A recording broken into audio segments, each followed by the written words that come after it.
Assalamualaikum warahmatullahi wabarakatuh. Perkenalkan, nama saya Tini Karisma dengan NIM 2130207058 dari kelas Prodi Pendidikan Biologi 3 untuk memenuhi tugas mata kuliah praktik pembelajaran mikro dengan dosen pengampu Ibu Quratul Ain MPD. Nah, materi saya di sini yang akan saya jelaskan yaitu keanekaragaman hayati di kelas 10, yaitu masih menggunakan kurikulum K13.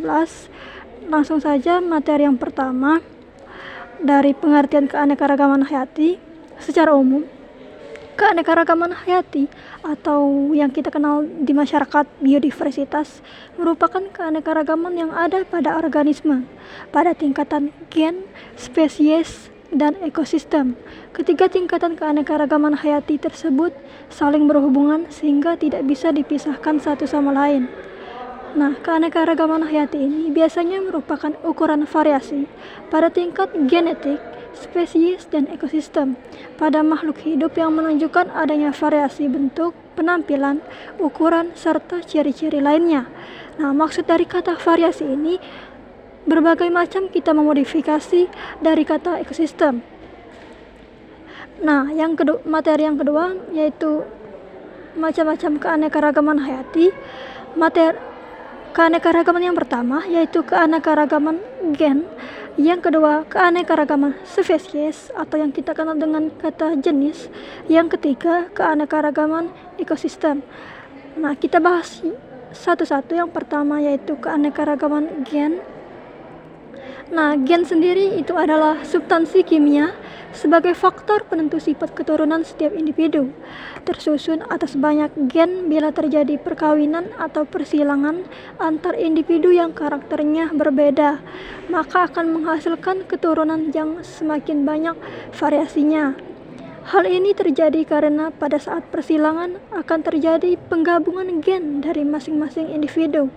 Karenanya akan terbentuk variasi-variasi yang menyebabkan keanekaragaman semakin tinggi. Yang kedua yaitu ada keanekaragaman gen.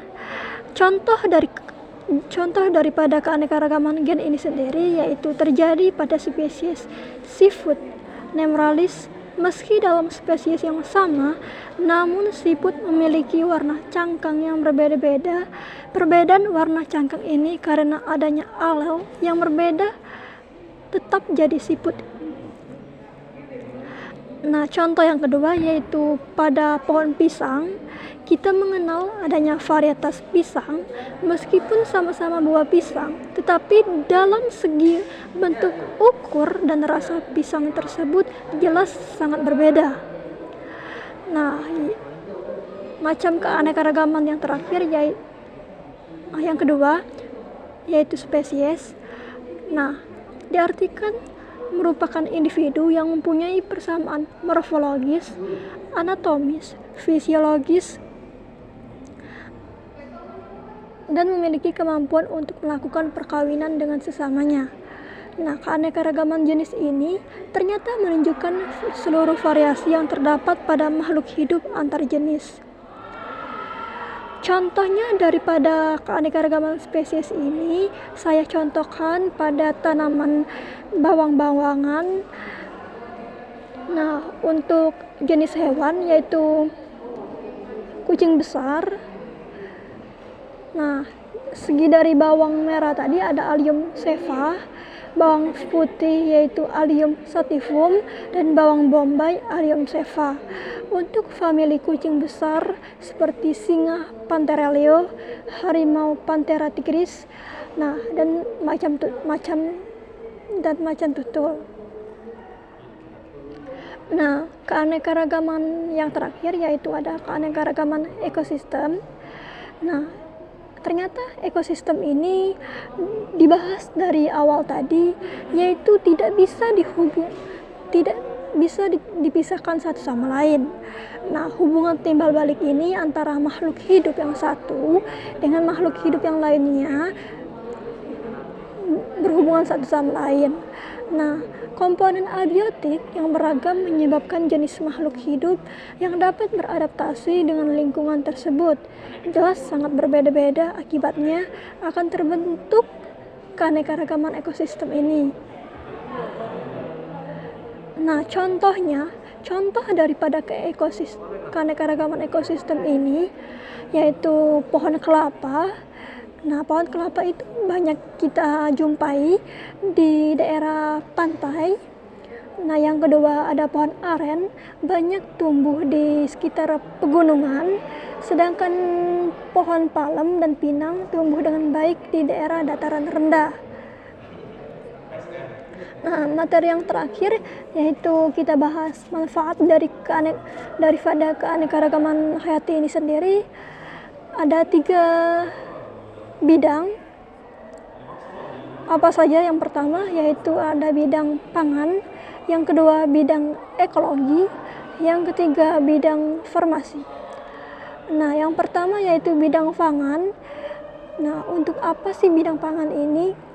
Ternyata untuk energi dan nutrisi, makhluk hidup khususnya manusia wajib memiliki energi yang cukup untuk melakukan aktivitas mereka.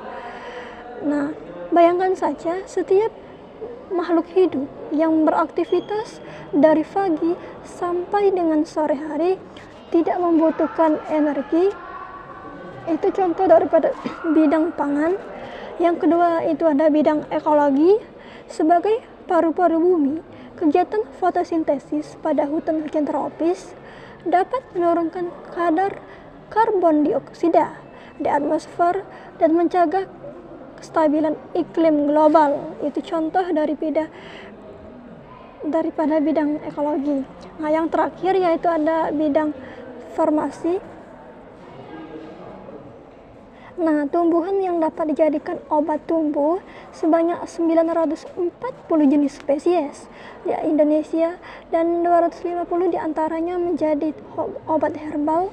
Aneka tumbuhan yang biasa dipakai untuk obat apa saja sih? Contohnya, pohon kina untuk fungsi apa itu? Obat penyakit malaria karena kandungan alkaloidnya. Banyak sekali masyarakat yang tidak tahu apa saja manfaat dari pohon kina ini. Ternyata berkat dari kandungan alkaloid dari suatu akar pohon kina itu sendiri untuk pengobatan malaria.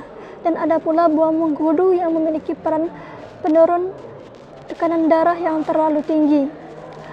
Baiklah, itu saja materi dari saya mengenai materi pokok manfaat keanekaragaman hayati dari kelas 10.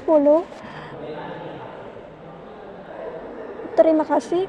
Assalamualaikum warahmatullahi wabarakatuh.